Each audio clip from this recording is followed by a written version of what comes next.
Hello, Erin. Hi, Tammy. It's been a while because, yeah, with the schedules and things like that. So it's great to have you back. Yes, absolutely.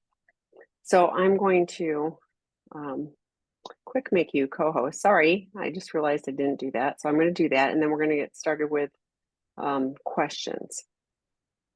All I think these. the first four are actually all one. Okay. Yeah. And please, keep them like Oh, that. That's really five. hard. So yeah. So we're gonna it's just a few sentences. Yeah, because with this, we may skip over some of the things. So it's been 6 years since my partner and I started our journey together. From the very beginning, prior to committing, he was open about struggles with porn addiction, and I respected his honesty. I believe that knowing about his challenges up front would help us navigate them together. 3 years into the relationship, he confessed that he'd been seeing sex workers. The revelation was heartbreaking, but his desire to do the right thing and commitment to therapy, 12-step programs, and meditation gave me hope. For about a year, he seemed to be making significant progress. I supported him through this step. However, as time passed, he declared himself better and stopped engaging in the activities that had been helping him. That's the first massive red flag. I'm just going to say that. Then a month ago, I'm assuming she discovered a message to a sex worker on his phone, confronted, admitted that he'd been struggling with masturbation for the past year, looking at sex worker profiles, and there have been 3 sex workers in the last 6 months. Okay. Despite this, he's taken significant steps to get it back on track. He's attending meetings, going to therapy, working out, meditating, and even working with a spiritual leader to address this disconnect. This time, he's been open to his family about the issues, which has been a game changer in recovery. However, okay, this is what the real question is. It's been a month since all this came to light, and we're in a difficult place. Full sexual abstinence has never worked for him or for us. Long periods of sobriety seem to trigger him more heavily when we do finally engage in sex. At the same time, I want and need a sexual relationship with my partner. I feel stuck, not knowing how much is too much or not enough. I'm scared to open the floodgates and trigger a relapse. I'm working with a therapist temporarily. Okay, so that's bottom line the question. Yeah. So first, the thing that I hear is that you are putting your need or desire really very much in his court. So basically saying, I don't want to express my needs or I don't want to have my needs met because I'm afraid of what he'll do, whether it's if it's too much, if it's not enough. In other words, my behavior is going to trigger him to do what he's going to do.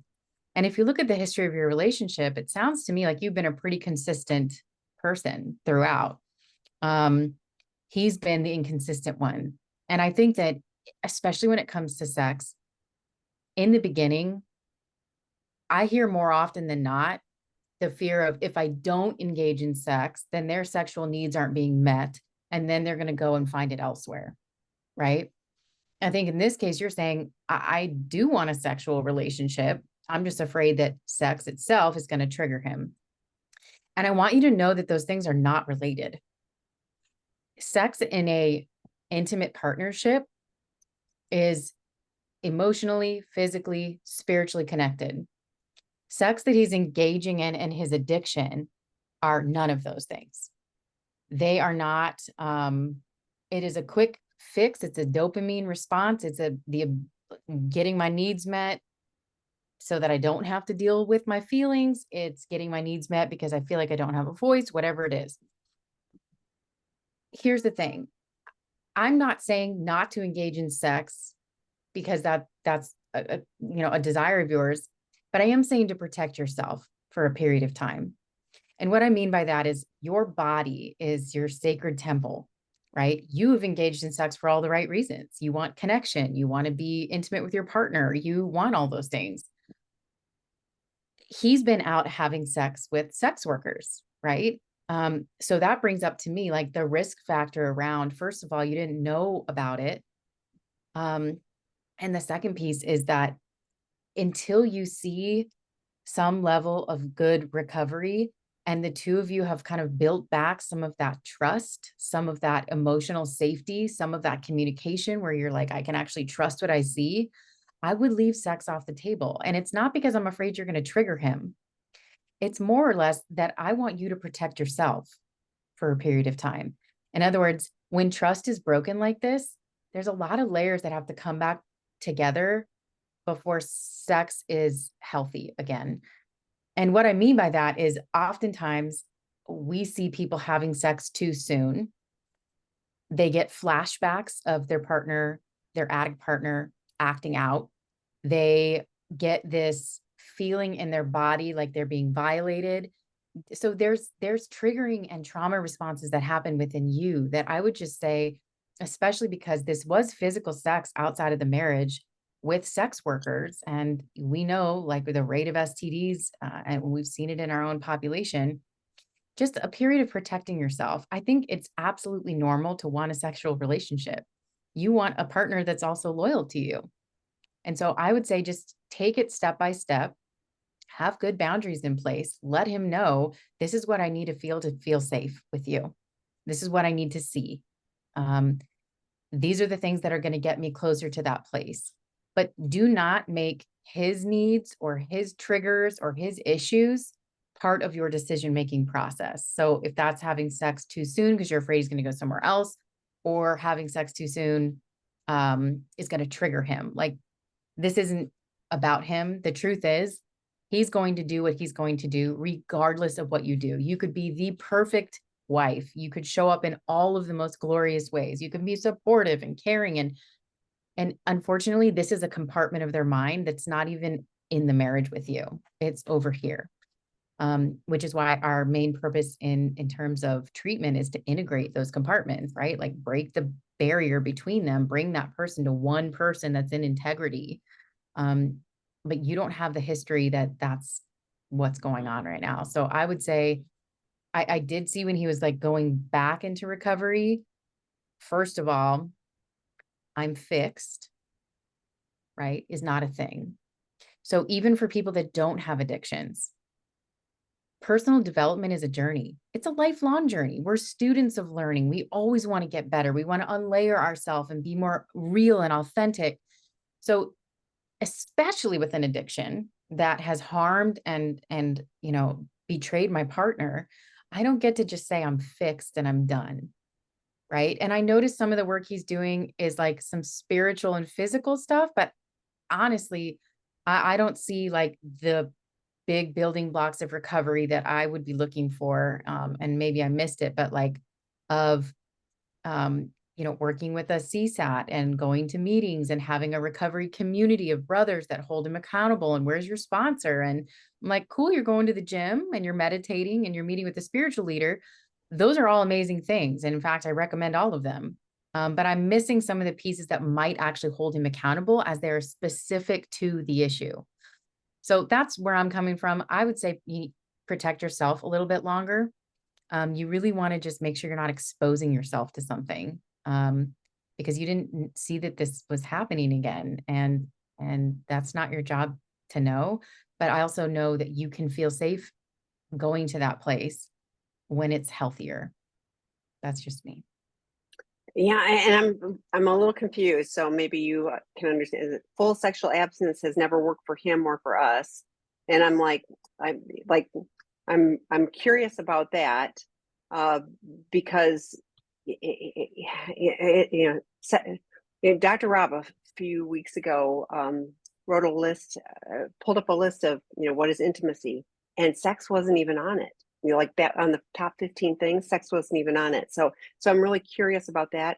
And when you say long periods of sobriety seem to trigger him more heavily than when we finally do engage in sex, and I'm like, according to what I read, if I did the math right, there was 1 year about 3 years ago where he actually probably had some sobriety.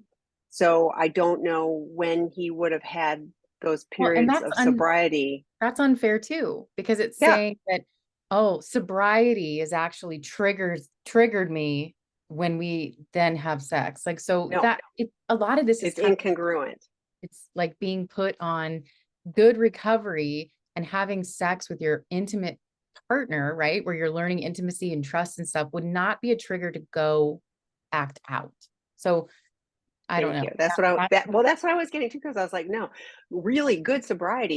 You like that. You like, no, those that's incongruent. So if you really have good sobriety and you're really working a recovery plan, you're going to have the tools. So if you're feeling triggered, if you're feeling a little, you're going to go, I need to, this is data, and I'm going to take care of this so that I don't go into relapse. So it Right. feels like justification to me. Well, and I get that the sexual abstinence doesn't work for either one of us. So like, okay, for him, I don't care, right? What I know is that we've worked with many men in recovery that have had to do extended periods of abstinence from masturbation, from sex, and nobody dies, nobody explodes, no one has semen coming out of their ears. Like they do just fine. They're just perfectly healthy, and they're actually having to use real coping skills and recovery to support them. The other piece is I understand for sure that sex and physical contact like can be a love language. It can be a way in which you feel seen and heard and validated and cared for. But I want to challenge you to reach beyond that, which is, man, when I remove this from our marriage, which has been one of the primary ways that I feel loved and validated by my partner, what's left? Right? What are the other ways I can feel seen and heard and cared for by my partner and feel intimately close to them? Because right now, sex really isn't all that safe, to be honest. I mean, there's no more vulnerable place that you will ever be than having sexual intercourse. And because you expose your health, your wellness, like all of these things to someone that you don't trust right now. So I would just say it's a good opportunity to dig a little bit deeper and see, hey, like what's under here? Why do I feel so disconnected from my partner when we're not having sex? Like what's missing? What do we need to explore here to build true intimacy so that we feel close and connected without that for a minute?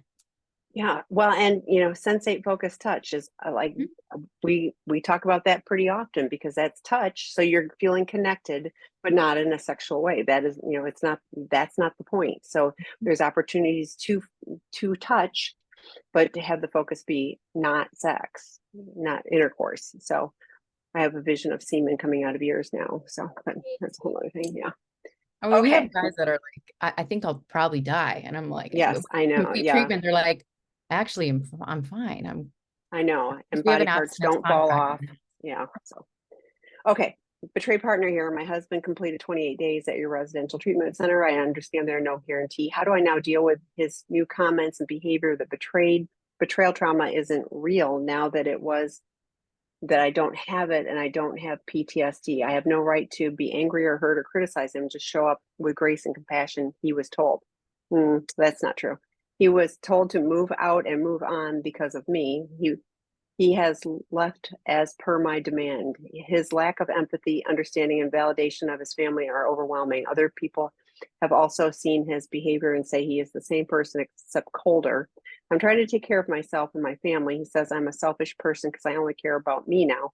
I feel I'm made out to be the villain because of my hurt and pain.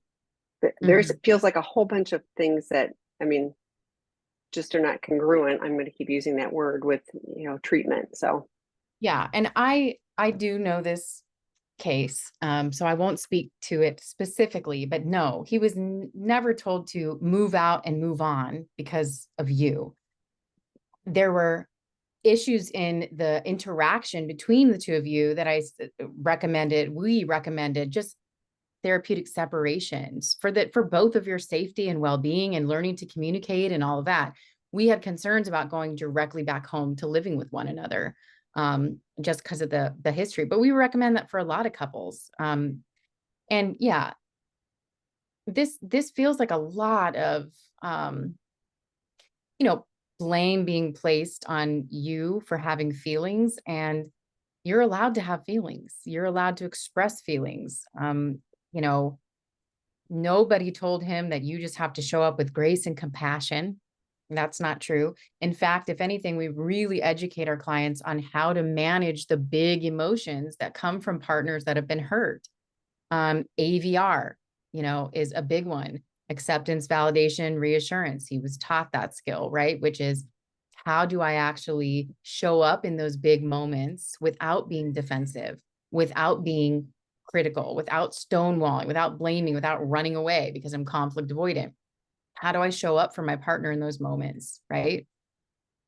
So yeah, I think that probably coming out of treatment, there's a little bit of, it sounds like a little bit of a high horse, like, I know better now. And that's not the case. You're still allowed to have feelings. You both can have boundaries, right? He can have boundaries around maybe certain ways that you guys engage with each other, or certain types of interactions that don't feel good for either one of you.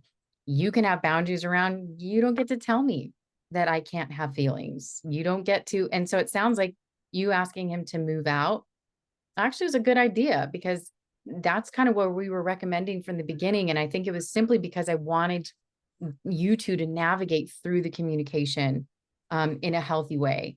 Because his way of being is he shuts down and becomes defensive. I mean, like you said, he's the same person, only colder now. Um, and you saying, I'm just trying to take care of myself over here, and I'm angry and I'm mad. So I would just say, yeah, take some space. He needs to take some space to reflect on what he actually learned with us, because what you're telling me he said is not true of our program. And you have to take some space to, take care of yourself, get into your own healing journey. Like I always say, I didn't ask for this. I never said, oh, somebody please, like, deal me an atomic bomb so that I have to do work on myself. I didn't ask for it, but it's here and I can't undo it. And so my choice is, I want to do work on myself so that I show up as the woman I want to be in my family, in my world. Um, I can't go back. I can only go forward. So what does that mean for me? It's boundaries. It's a lot of self-care work. It's a community of other women that see me and experience me and hear me. Um, so I think, I think probably living apart is a good idea right now, and really take the time to start your healing journey, because it feels like him being around is A, triggering because of how he's showing up, but B, like stunting you in this process of healing, because it feels like I'm seeing this in front of me and that doesn't feel like change, and that's frustrating. So I think it's good for now to do exactly what you're doing. Yeah. And we get a lot of, his therapist told him blah, blah, blah, blah, blah. And I'm like, if you heard it directly from that therapist, then you heard that, but if you heard it through someone else's mouth, lips that lie, that's a whole other thing. But I've been on the receiving end of partners who have something I said, and I know exactly what I said, and they heard it differently. I'm going to use graceful assumptions here. So I really find being curious. What I hear you saying is that you were told at treatment that, I need to just have grace and compassion. Is that accurate? And like your therapist, the entire team told you that, but like both of you getting to a place where you're able to have a conversation and, do reflective listening. What I hear you saying is that accurate? The story I'm telling myself is, I'm like, all of those things help it not be a battle, or not having one person shut down and one person just, having to feel such intense pain. So there are tools to use, and if you each are using them, you can navigate, the gap.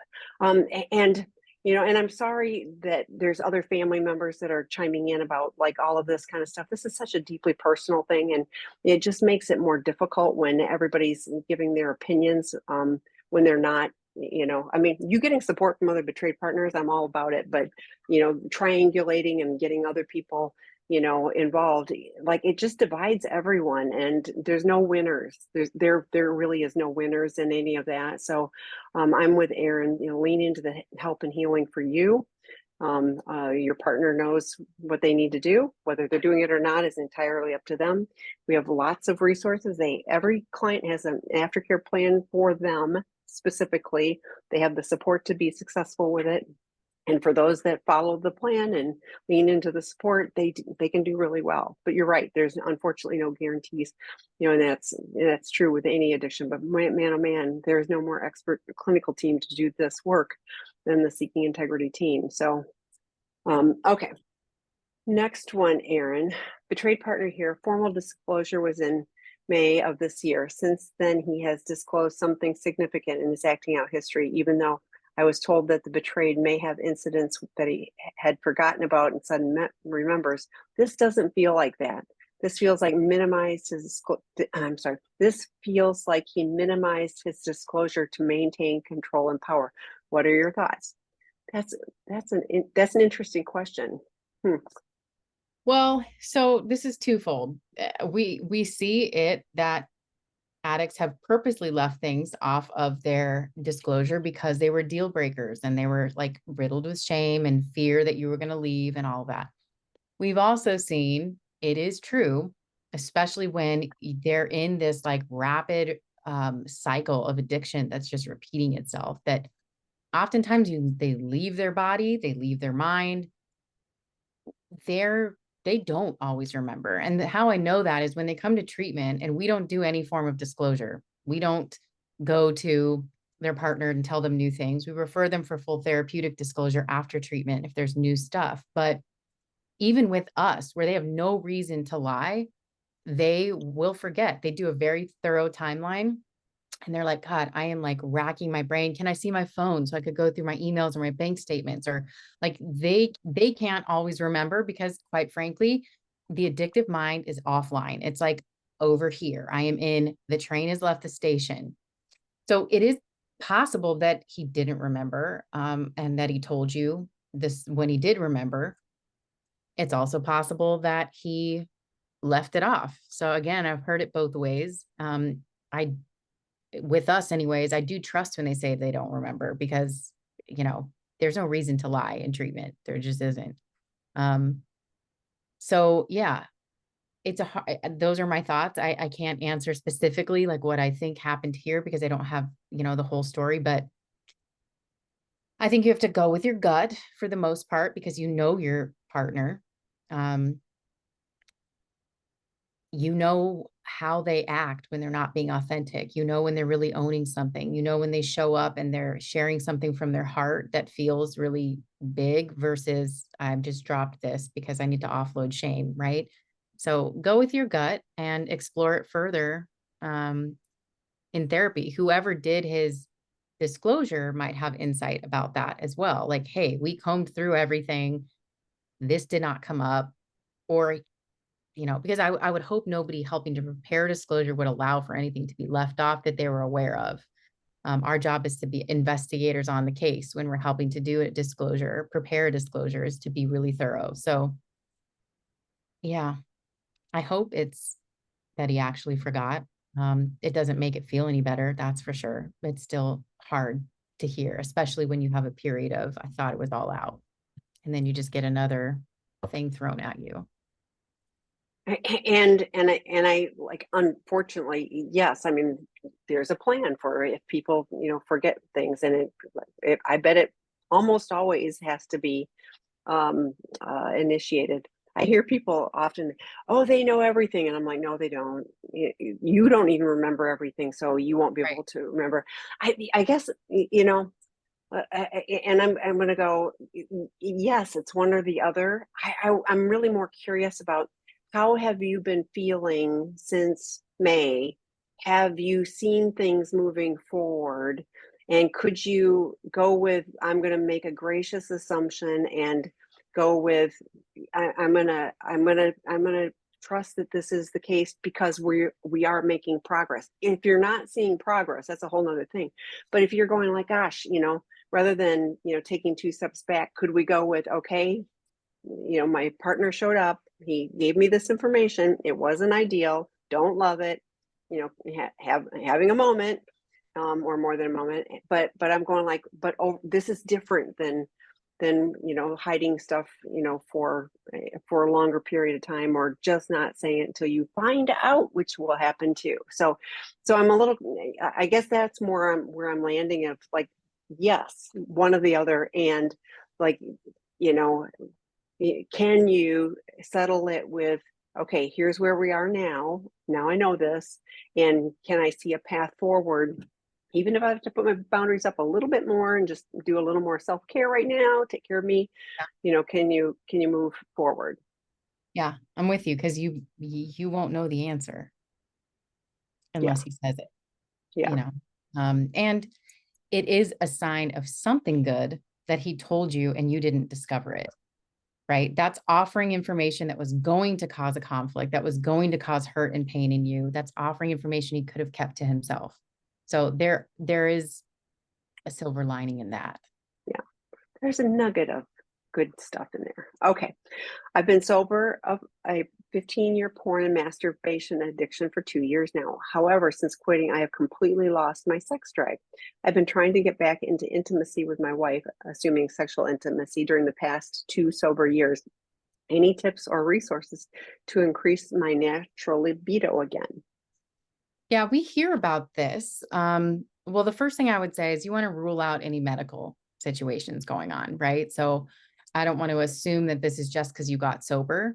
Um, I want to have you rule out whether is there something else going on here that's affecting my libido. Another thing that we see is obviously the pendulum swing, right? I get sober and I'm so freaking afraid of sex because I'm afraid of my own sexual impulses. I'm afraid of my own libido because look where it's taken me before. It's taken me somewhere where I lost control. I hurt everybody. And so the people go to this place of like sexual anorexia, which isn't healthy either. So I would say rule out anything medical. If it's not that, right? Then you have to look at is this an arousal template issue? Is this like, because, porn induced erectile dysfunction is not going to last 2 years, right? You're going to rewire those neural pathways. You're going to be able to re-engage in intimacy. Like, so that's not what we're dealing with here after 2 years. So I would say sense it focus is one way. It's a gradual re-entry, okay, into sexual intimacy. It is a graded task assignment, usually set up by a therapist or sex therapist, where you're spending time together, physical contact, but your clothes are on, lights are on, sitting up. Next task, and the whole goal of it is to like communicate what's coming up for you, what you like, what you don't like, what I'm uncomfortable with, what anxieties come up inside of me. The next phase is like now, we're physically close. Now we're touching. Maybe you're stroking each other's arms, get all the way to the place of through several steps, getting to a place where sexual intercourse is back on the table, but orgasm is never the goal. So it may be some anxieties in there that you may notice in a gradual task assignment like sense it focus. You're able to actually slow down enough to figure out what it is. If it's avoidance, like totally, I'm afraid of what I will do with my own sexual impulses, then you have to get to a place of what do I need to do in therapy to rebuild trust with myself that my sexual impulses is like my life force energy. There's something wrong with sex. There's especially nothing wrong with sex with your intimate partner that you want to repair with. So there's likely some kind of psychological block in there. Beliefs about sex, beliefs about your ability to control yourself, beliefs about your ability to perform that are kind of the root cause of like avoiding this altogether. But I would say, yeah, rule out anything else going on and then explore this. Sex therapy 2 years down the road is actually a great place to start to explore this, exploring desire, arousal, libido. Is it something between the two of us still, like that intimacy hasn't been built back in other ways? To take a look at what's actually going on here. Because yeah, we don't want sexual anorexia, the absence of any kind of sexual interaction for the rest of your life. That's not the goal. And I know I can hear in your post, you don't want that either. I keep thinking of more resources. Sexual reintegration, BRCA. Yes. Okay. So I'm going to put some more resources in the chat, but and there's more on sensate focus touch, and I see I have a typo. Sorry. And that's just one, but like look it up, you'll find it. And then IICS, I put a link into, those are therapists who do sex therapy, but also understand addiction. Not all of them do. So I put that in there. And then Bill and Ginger Burkaw, doctors Bill and Ginger Burkaw, wrote The Couple's Guide to Intimacy, How Sexual Reintegration Therapy Can Help Your Relationship. They wrote this longer ago. It has codependent language. Just take what you need and leave the rest. They also did a podcast with Dr. Rob on sex, love, and addiction. So you can listen to that as well. But there are tools to use. Yes, rule out the medical, but then you got to start somewhere, if that's something that's important to you. So, so pick. But sensate focus touch is absolutely, like, that has been successful for many people. I've also had people, oh, we tried it, and I'm like, you tried it like for a week, like that, Well, I think so like this is a process. People So. try the actions, but they don't couple it with the most important part, which is the communication. Oh, Right. So they're I like, hadn't we thought sat about that. next to each other and we held hands and stared at the wall. Right. Or, Or TV. We started the TV. Right. So, And yeah. I like, patted her hand but like nobody communicated. Like, I actually don't like that. I like fingernails and light touch, or I don't actually like that at all. I like, firm touch. Like, so the communication is the whole part of being, of beginning to learn. We have never learned how to have communication about what we like and we don't like, because sex is such a personally charged topic that many of us can have hard conversations around boundaries, but oh boy, in the bedroom, I don't want to bring anything up because they're going to take it personal and think I don't want them. And we just don't. And so I think it's profoundly informative, and you can learn so much about your partner when you create the safe space to say everything's welcome here. And I'm not going to take it personally. Oh my God, I've been massaging your back for 40 years and I didn't know you didn't like it. Like, And that happens. oh my That God, yeah, I happens. do. Yeah. Yeah. Yeah. So it's a good exercise, but you got to do all the parts. Yeah. And I lost my sex drive. I just like, it may be slightly misplaced, but like, I honestly, like, I find that there is truly hope for people if they're just willing to, like, this is uncomfortable. Like all of this stuff, we're talking about, and, yeah, it's like, oh, we have to talk about sex, not just like turn the lights off, and, like all of that stuff is different. It's different than what we've been doing. And so it's a change, but man, oh man, if you want to have the good stuff, that the change brings, we got to be willing to do, dip our toes in the scary stuff too. So. And I think too, Oh, the whole go ahead. relationship can be foreplay. Do you know what I'm saying? So there may be blocks to, why don't I feel like I want to have sex? Because sex is not an isolated incident. Our whole day, our whole week, our relationship, our interaction leads up to those moments. Do I feel emasculated and like I don't have a voice and like I don't feel very manly? Or if you have two people that are in masculine energy, then you struggle to create intimacy because both are in the driver's seat or in the alpha mode, right? Or if you have two in feminine energy and there's just fucking, feeling chaos all over the place, that doesn't create intimacy either. So there needs to kind of be that polarization of energy. And oftentimes, men especially feeling like they have kind of a warrior man energy, a leadership energy helps them to feel like they're more desired. So it's playing with energy. That's not even gender focused. We call it masculine and feminine. It doesn't have to do with gender. It's just something to explore. So the next one, I left my husband of 43 years 1 year ago, and he is not in recovery. I was doing pretty well, attending meetings and focusing on my life. I feel like the last couple of weeks, I am back at the very beginning.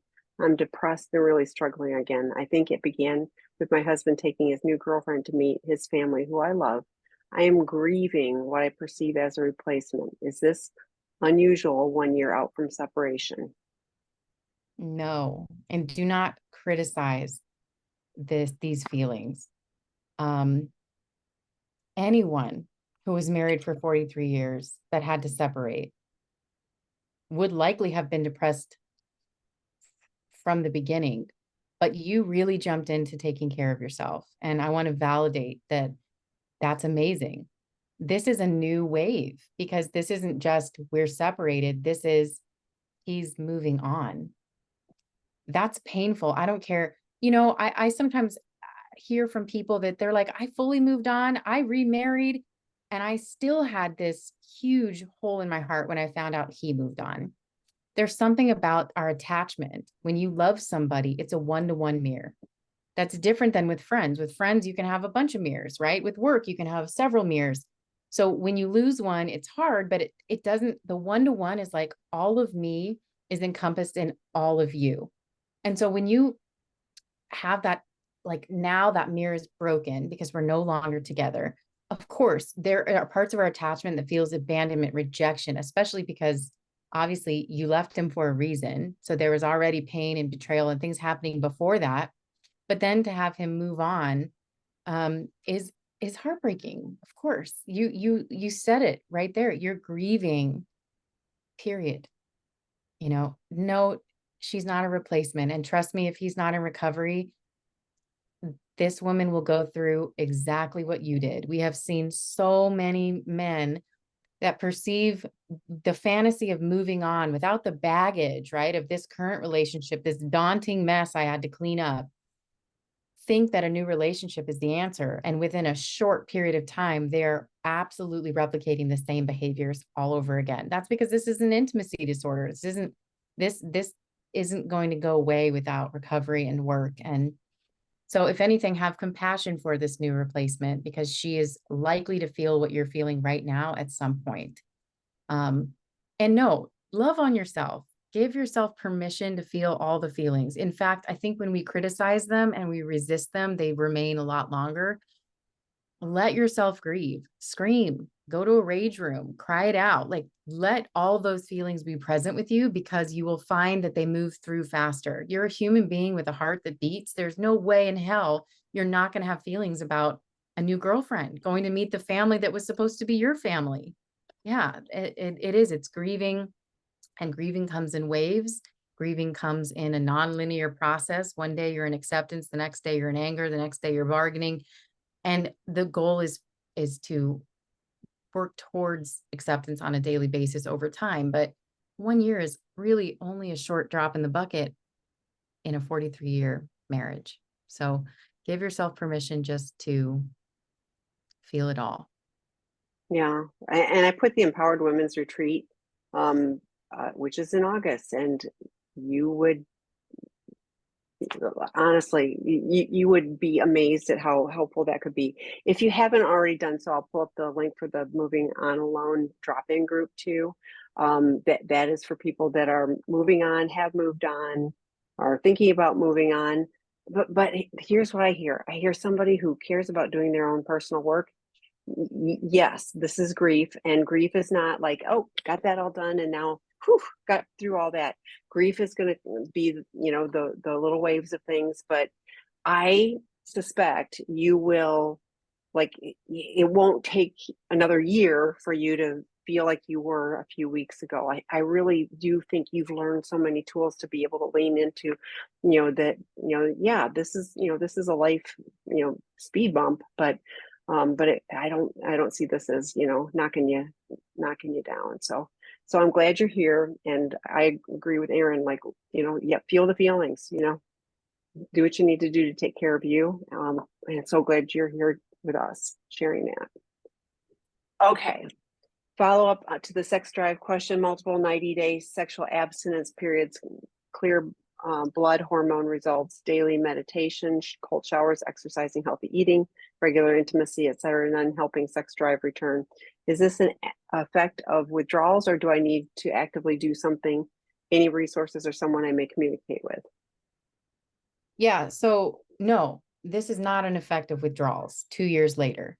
And so I'm glad that this is not a medical issue.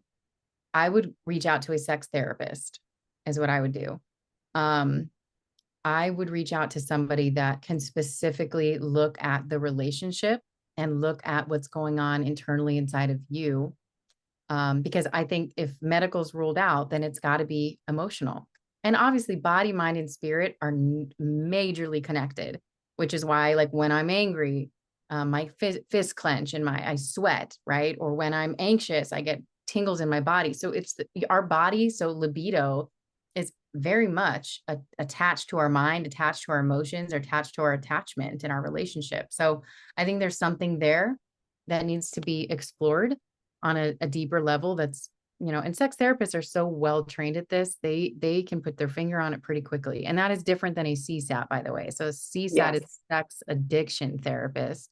A Yes. sex therapist is focused on healthy sexuality and intimacy, which we And don't recommend in the very beginning, right. of someone just getting sober, but you're 2 years in. Yes. And I put a link to a directory for professionals who are trained for that in the chat. Right.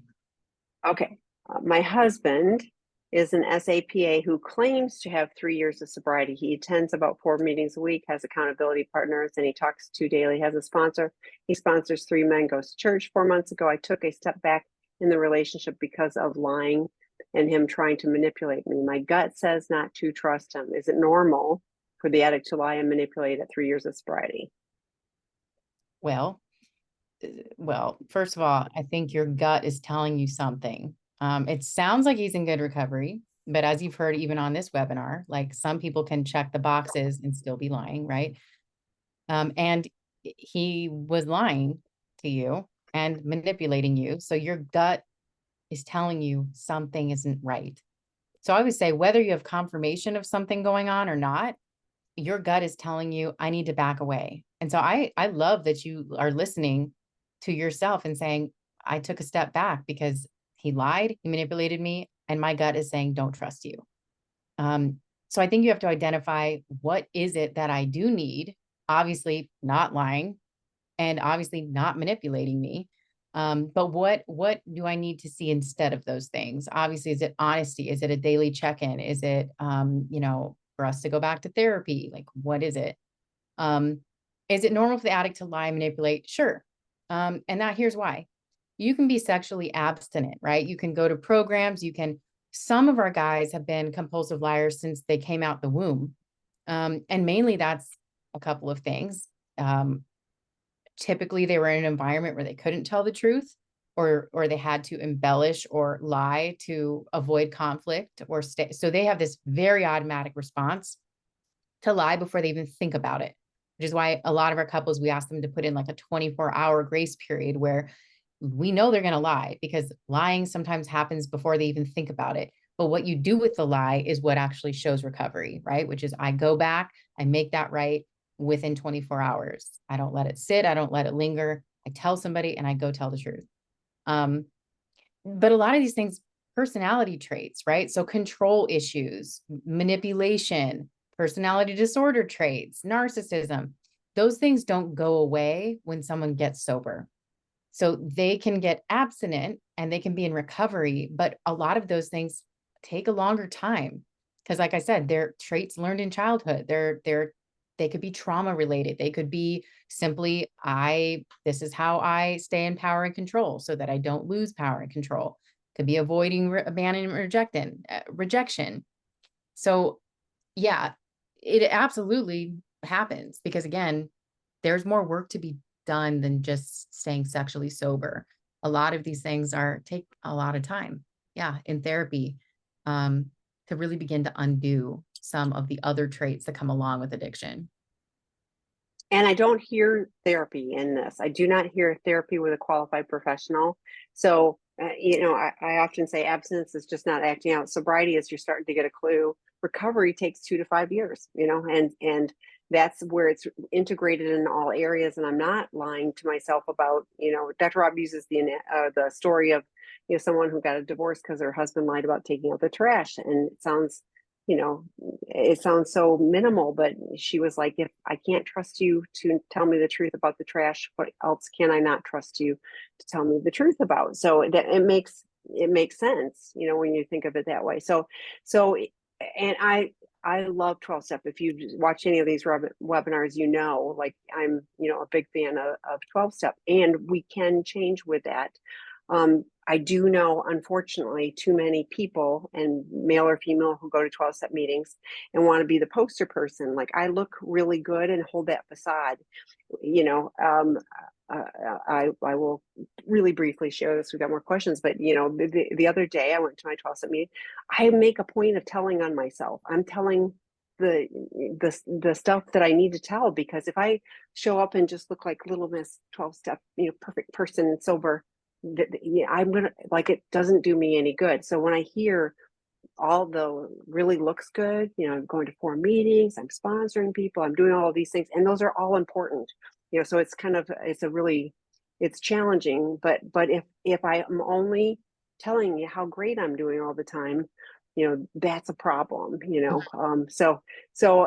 This to me feels like an opportunity.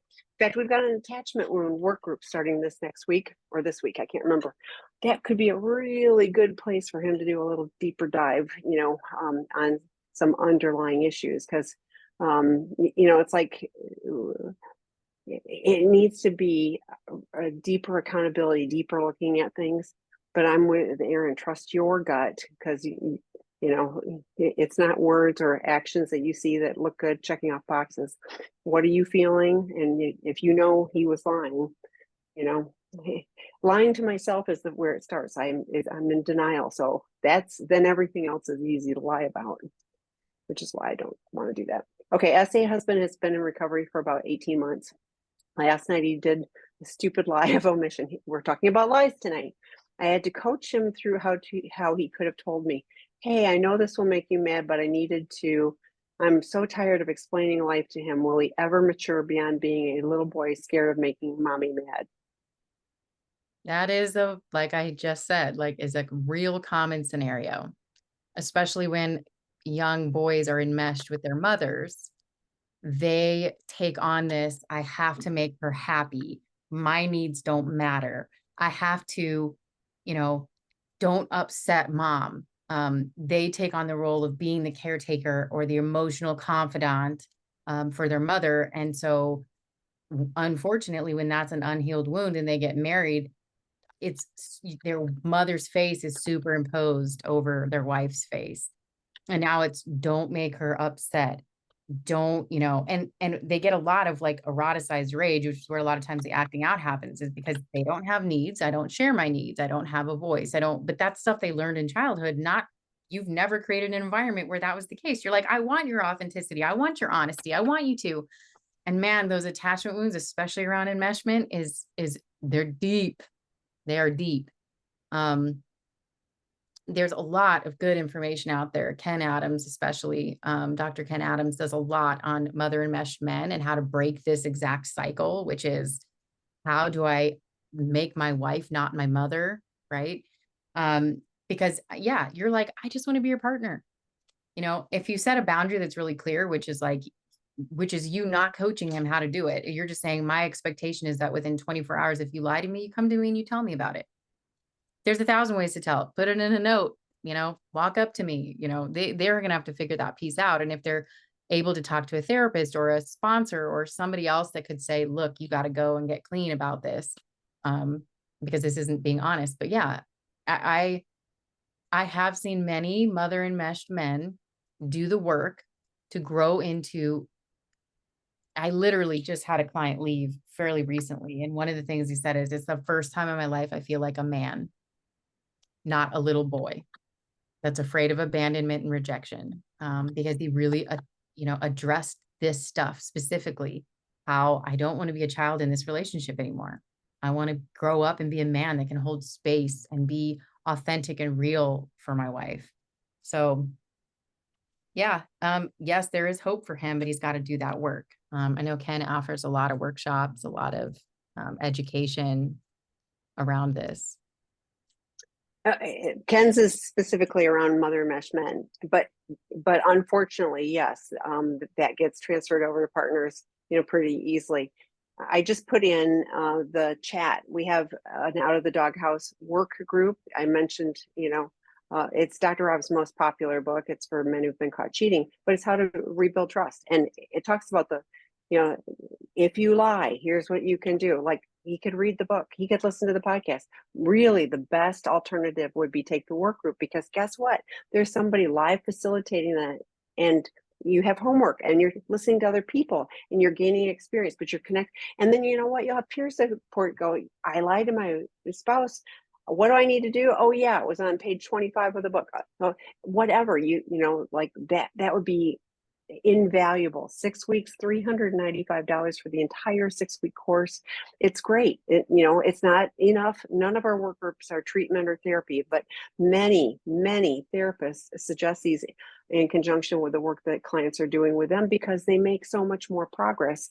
Now, I have had partners who have said, he took your group and it didn't change anything. And I was like, and then I asked a question, and while he didn't show up every time, and he didn't turn on his camera, and he didn't do the homework, like, you are not going to like participate, so to speak, by not participating and not doing any of the work and get anything out of it.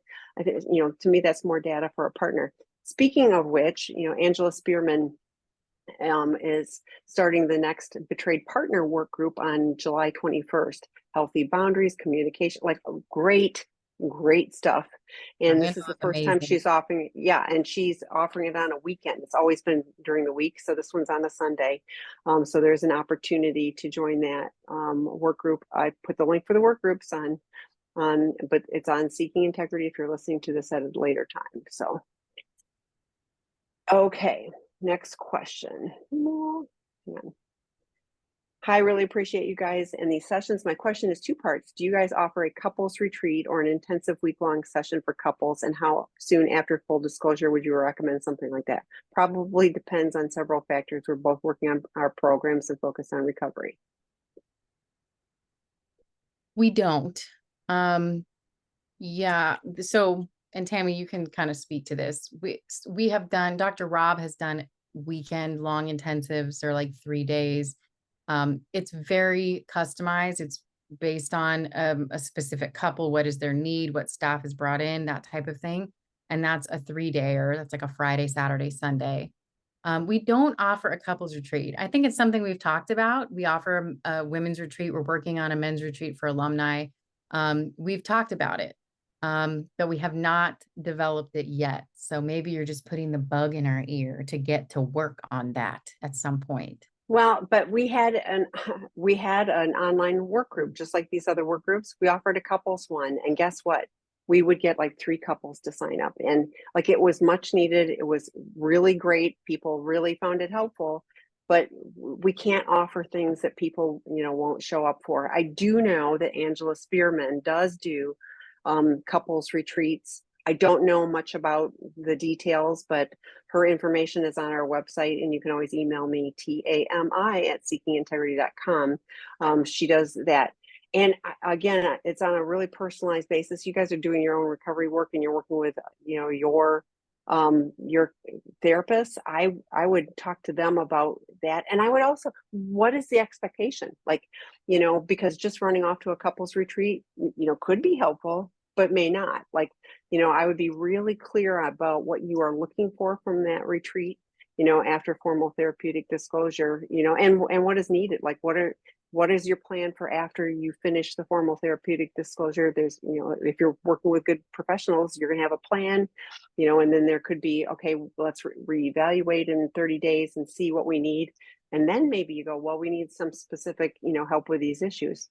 Maybe it's a retreat, maybe it's not, maybe it's, I don't know, but I like, this is such personalized work that it, like, I would invite you to engage with the people that, the professionals that know you, to see what you need.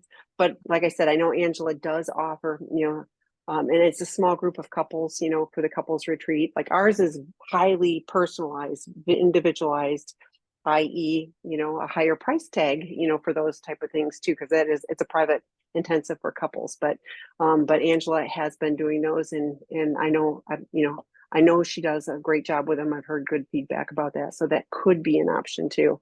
I'm sure there's other people that do it. I just don't know. It's a niche. Not everybody works with couples and does it well and with integrity. They're more challenging.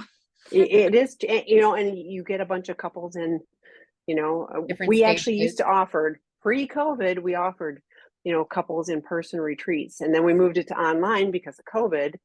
But we would get, a few couples, when we would offer it, a few times a year to participate. And you're right, it is always difficult because couples are all in different places, and so to navigate that space, it was a little challenging. So Yeah, and I think Tammy's right about asking the professionals you work with, because I don't think it's a specific, like I couldn't give you a specific number post disclosure. I think it's like, what new information came out in the disclosure, right? Where are you both at in terms of grappling with that and regulating yourselves and being able to communicate? What is the goal and the focus for you specifically? Is it about building intimacy? Is it about getting through the anger and the, upset? Is it, yeah. So asking them about when they think you're ready, I think would be a good move. and specific, if it's communication tools, if it's identifying your boundaries, I mean, really, what is it you need?